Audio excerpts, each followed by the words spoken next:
Part 1. You will hear a woman phoning an electrical repair company about a problem with a piece of household equipment. First, you have some time to look at questions 1 to 7.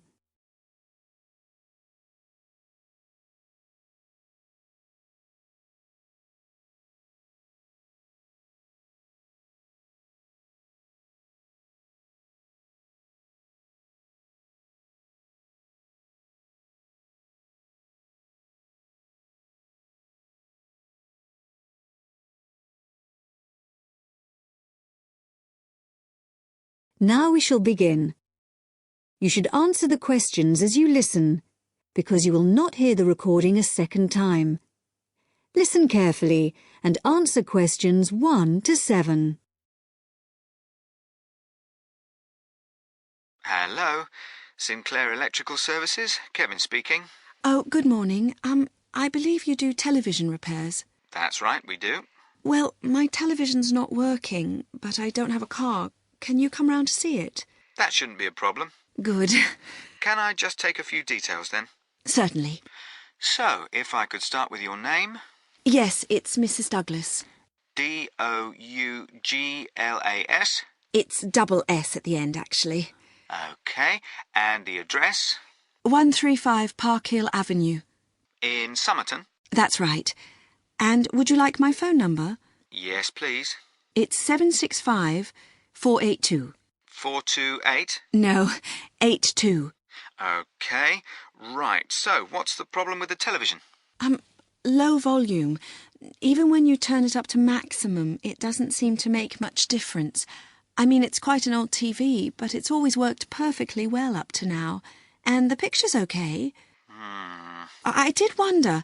We had a power cut a couple of days ago, and it's not been right since then. I don't know if that could have affected it. It certainly might have something to do with it. Anyway, I'll come over and have a look. Can you tell me the make and model number by any chance? The number will be on the back of the TV. Yes, it's Schneider. That's Schneider. And the model number's, let me see. Yes, it's SWV5002. Right. Is that a fairly recent model? Not really. I got it 7 years ago.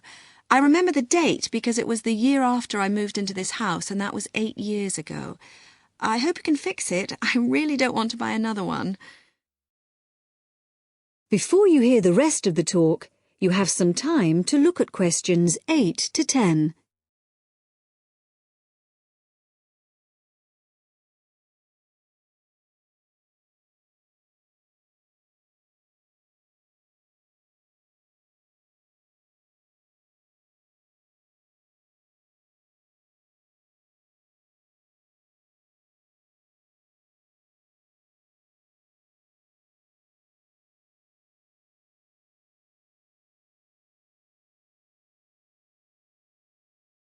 Now listen and answer questions 8 to 10. Well, I'll see what I can do when I come round to the house to look at it. I think I know your road. Is it the one that's off the high street? That's right. The house is on the left if you're coming from the high street, just before the road bends to the right. I'm afraid it's getting harder and harder to park on the road, but if you drive on round the bend, you can usually find somewhere. That's all right. Now, let's see. When would it be convenient for me to come round? Well, as soon as possible, really. Well, what's today? Friday. I'm booked up today, and then we've got the weekend, so I'm afraid it looks like Monday morning's the earliest. You can't come tomorrow? Well, Saturday morning I'm in the showroom, and I don't work Saturday afternoon and Sunday. OK. I'll make sure I'm in. Oh, and one last thing. I wonder if you'd mind telling me how you heard about us. We've just opened a new web page, and we're interested to see how effective it is. No, I actually heard about you from the woman next door. She couldn't remember your number, but I looked it up in the phone book. Oh, right. It's always the best advertising, word of mouth. Right, OK. Thank you, Mrs. Douglas. Thank you. Goodbye. That is the end of Part 1. You now have half a minute to check your answers.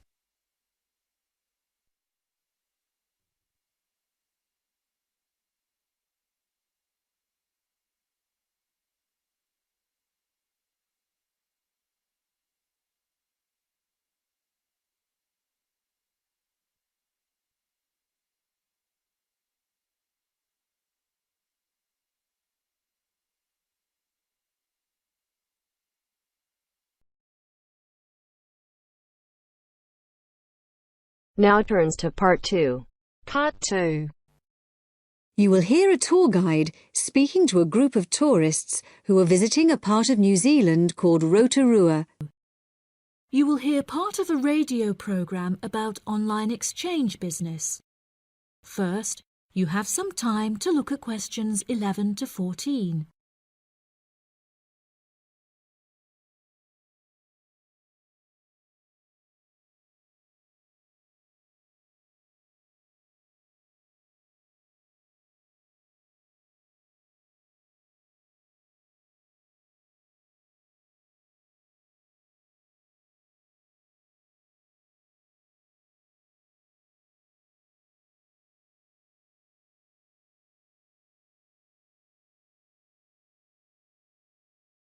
Now listen carefully and answer questions 11 to 14. Hello everyone, and I'd like to welcome you all to Rotorua, one of the most famous destinations in New Zealand, where we have a long history of welcoming visitors. I'd like to explain a bit about the geography of this amazing region, famous for its geothermal activity, and tell you what we've planned for your stay. Well, if you'd like to have a look at the map of the region that's in your welcome pack, if you find Lake Rotorua on the top left, the big triangular lake, we've just driven down along State Highway 5, SH5, down the western side of the lake, and then we turned off through the town, and we're here at the Lakes Motel just around the southern tip of the lake, okay? Now tomorrow we'll be heading off along SH30 in the opposite direction from the town, towards Lake Rotoita, where we'll be visiting the Hells Gate Thermal Reserve. This is the area between the SH30 road and the lake, and I'll be telling you more about this in a minute. We'll then be returning to the motel, and in the afternoon we'll be visiting the town of Rotorua itself, and also the Arts and Crafts Institute, which is just along the SH30 from the motel, where it meets the SH5 outside the town. Now if you look directly out of the motel towards the southeast, in the opposite direction to Lake Rotorua, you can just see the peak of Mount Tarawera, and the day after tomorrow we'll be visiting the volcanic valley which was formed when this last erupted. We'll drive down the SH5 and then head off towards Lake Rotomahana. The valley's on the opposite side of the lake from the mountain, so you can see what a powerful effect the eruption had. There's also an interesting archaeological site, a village buried by the same eruption on the western shores of Lake Tarawera, just to the north, but I'm afraid we won't have time to visit that as a group, although you may wish to go there on your own. However, on the way back towards Rotorua along the SH5, we'll be stopping at Tamaki village, which is on the main road about 12 kilometres outside town. Before you hear the rest of the programme, you have some time to look at questions 15 to 20.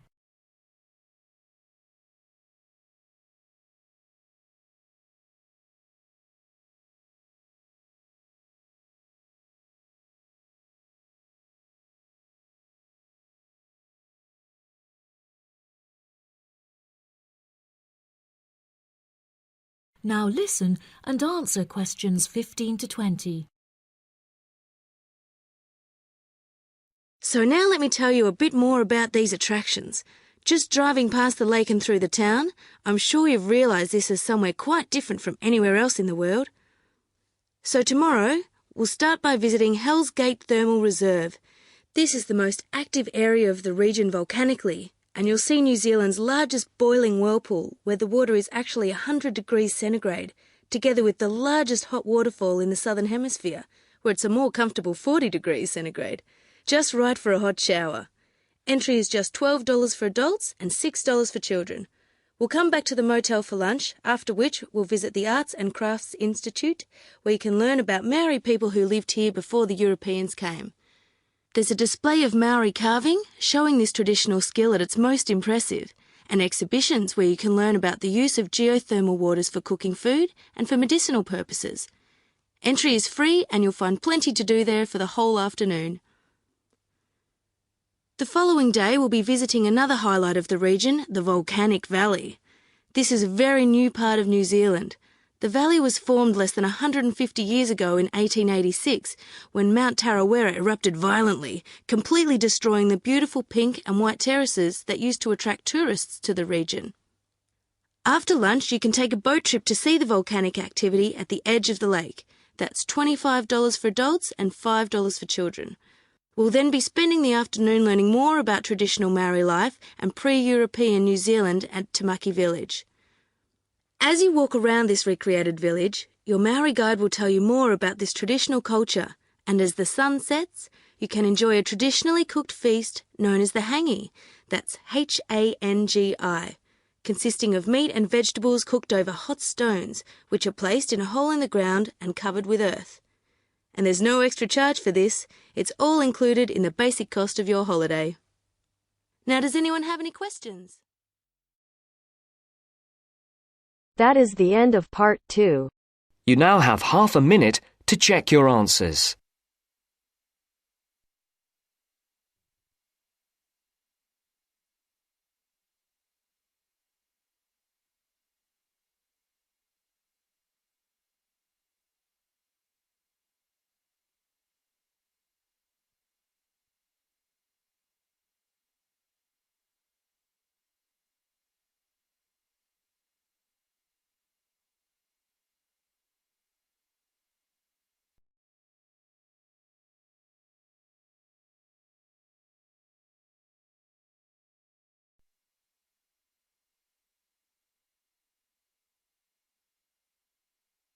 Now turns to part 3. Part 3. You will now hear a radio talk on agricultural regulations. First, you have some time to look at questions 21 to 25.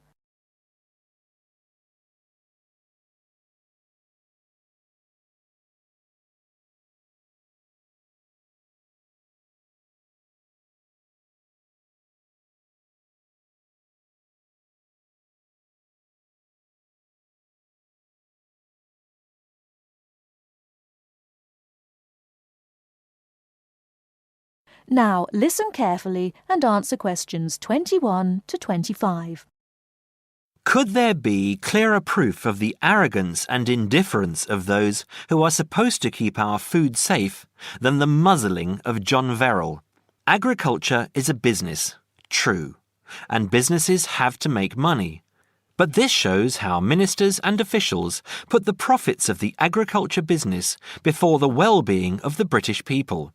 Mr. Verrill, a pharmaceutical chemist, was appointed to represent consumers on one of the many committees that advise the government on food safety. When he tried to do his job, though, and wanted to warn ministers of a danger to children's health, he was refused permission to do so. The danger comes from hormones given to cattle in the USA and some other countries to make them grow faster.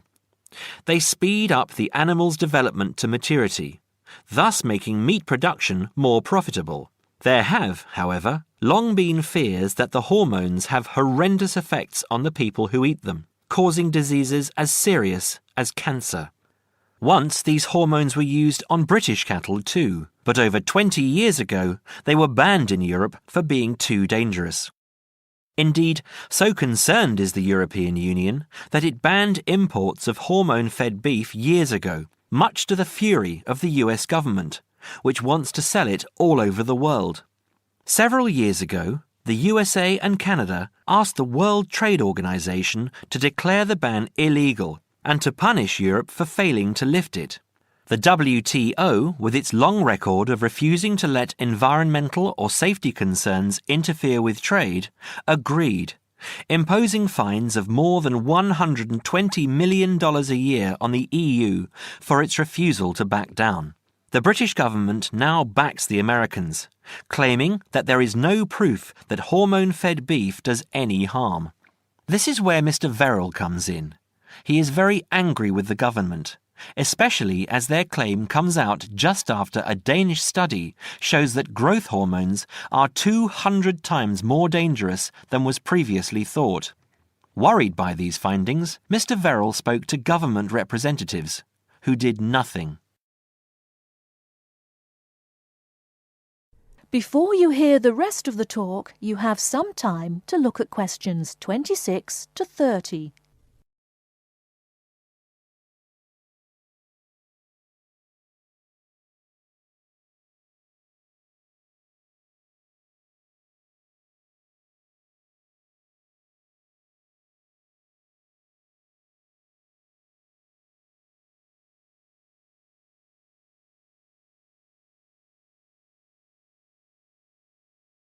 Now listen and answer questions 26 to 30. Not only that, but they have not been testing beef which is imported, which, by law, they are required to do. This directly affects the British public, as about 40% of the beef British people eat comes from abroad, supposedly from countries like Brazil, which does not allow the use of growth hormones.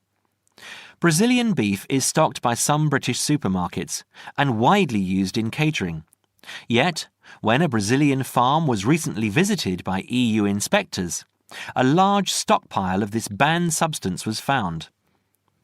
This is not the first food scandal we have had in our country. Take the present concern over a well-known chocolate company. Several months ago, the company found out that its sweets were contaminated with a rare form of salmonella, but they did nothing about it, leaving their sweets in the shops to be bought by the unsuspecting public. It was not until 5 months later, when several children had suffered food poisoning, that the chocolate bars were removed from the shelves. It makes you wonder how many other dangerous foods have been allowed onto our plates. That is the end of part 3. You now have half a minute to check your answers.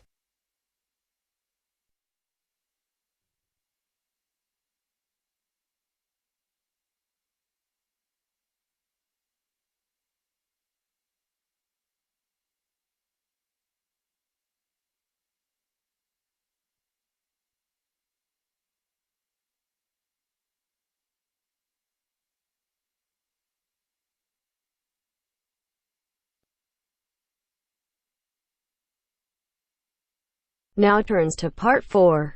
Part 4. Listen to the conversation between Andrew and Samantha. Complete the summary by writing one suitable word in the numbered spaces. First, you have some time to look at questions 31 to 40.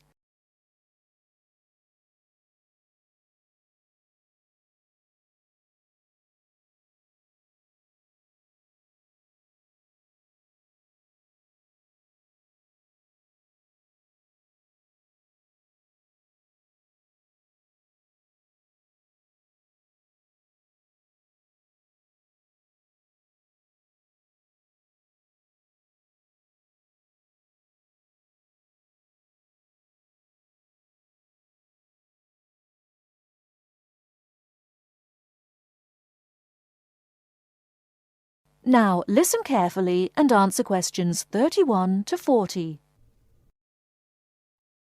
Does your work bring you into contact with many overseas students, Samantha? Occasionally. As you know, a solicitor's work is to advise people about their rights when they have any problems understanding how the law operates. They may need help because of injury to themselves or their property, if they've been attacked or robbed, for example. But these are not by any means the main problems I deal with. Really? We know more about crime, I suppose, because we read about it in the newspaper or see it on TV. What other things do people come to you for help with? There are lots of things which don't get nearly so much attention. Sometimes it's to do with relationships in the community, as when bills aren't paid, or contracted work isn't completed, or neighbours disagree. At other times, it's to do with people not understanding the law and their responsibilities, and this is probably where overseas students have the most difficulty. One interesting example is customs laws, something which every new arrival has to come up against. What is it that overseas students find most difficult to understand about Australian customs regulations? I think it's a shock to many people arriving here for the first time to find out how many things are prohibited. Everyday food items, for example. I mean, when I've been travelling overseas, I've been quite amazed at the lack of concern in some countries about food being brought in from other parts of the world without any check. You mean people arriving into other countries don't have to declare any foodstuffs at all? In some countries, there are lots of warnings about drugs and firearms, and there are usually limits on alcohol and tobacco, and perhaps perfume. But food's not mentioned. Yes, I suppose I never thought about it till I came here. You can take anything you like into England as far as food is concerned. You see, here, you can't even drive from one state to another with a few apples and oranges for the journey. There are signs to remind you not to bring any fruit into some states, though they don't usually search your bags unless there's a fruit fly epidemic or something. With those kinds of regulations between states, it's no wonder that they're so strict about what you can bring in from overseas. Of course, farmers would be wiped out if some pests were introduced which destroyed their whole crop. It's easy to understand why you should take steps to prevent that. And with food being such an important part of many cultures, it can be difficult for some people to realize they're not allowed to bring in delicacies from home for friends and relatives here. I'm defending someone at the moment who has exactly that problem. Oh, what happened? It's an interesting case. Have you got time for a cup of coffee? I'll tell you about it if you like. That'd be great. That is the end of part 4. You now have half a minute to check your answers.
And today in this video I'll discuss with you writing task 1. So without wasting any time, let's start the video. So our question for today is: the table and chart below show the time spent at leisure and household activities in Britain. Summarize the information by selecting and reporting the main features and make comparisons where relevant. So we are given two graphs. One is table graph and another is bar graph. The table graph is representing the time spent at leisure activities, means free time spent by the men and women, and the bar graph represents the time spent on household activities, and average time is given per day, average minutes per day. So they have spent this minutes per day. The black one represents men and the lighter shade represents women. So as you can see, the leisure activities also is in average minutes per day. So it is regarding three things they are doing. So the graph doesn't tell any year, so we will be writing it in present form. And the leisure activities are TV, radio and video. 137 minutes spent by men and 118 minutes spent by women. And on reading, they both are spending almost same amount of time. And for sports also, the difference is only of 4 minutes per day.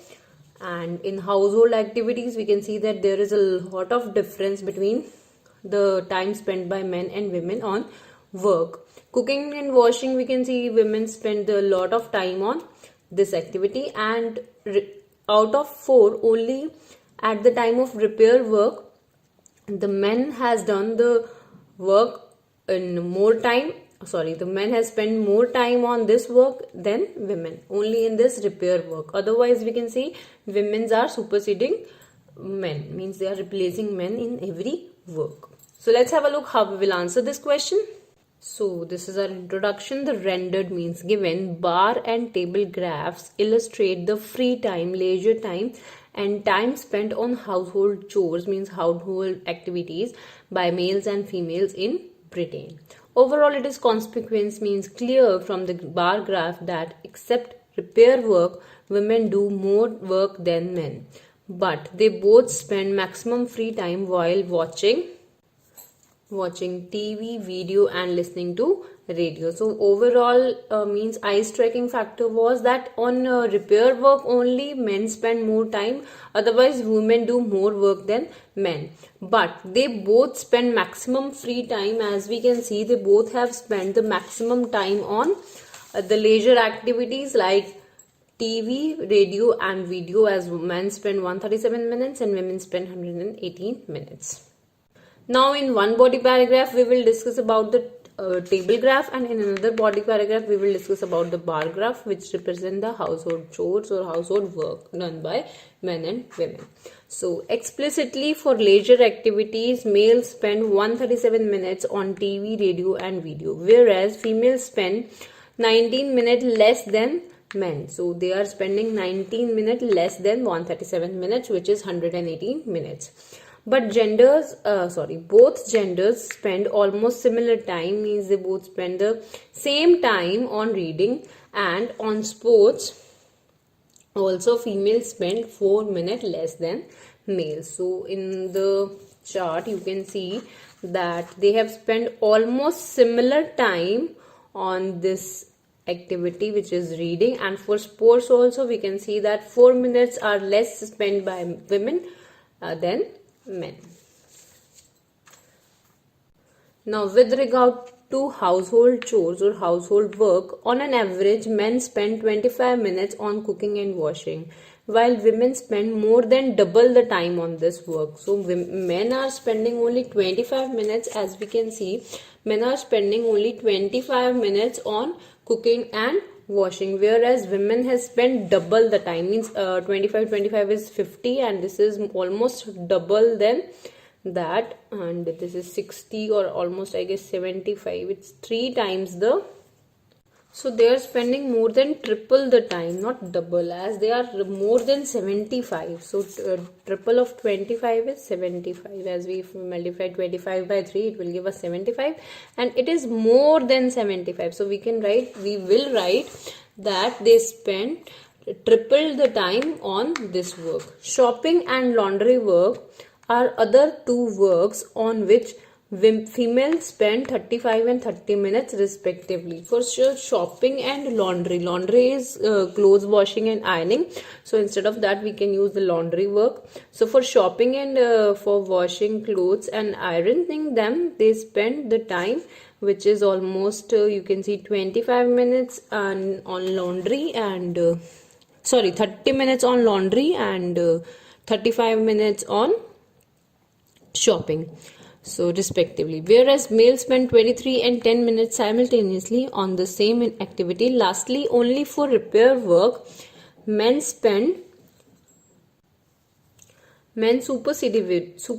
women, means they replaced women and spend nearly 20 minutes, and women spend half the time than men for repair work, means they spend 10 minutes on this activity. So as you can see that men were nearly 20 and they spend nearly 20 minutes and women spend half of that.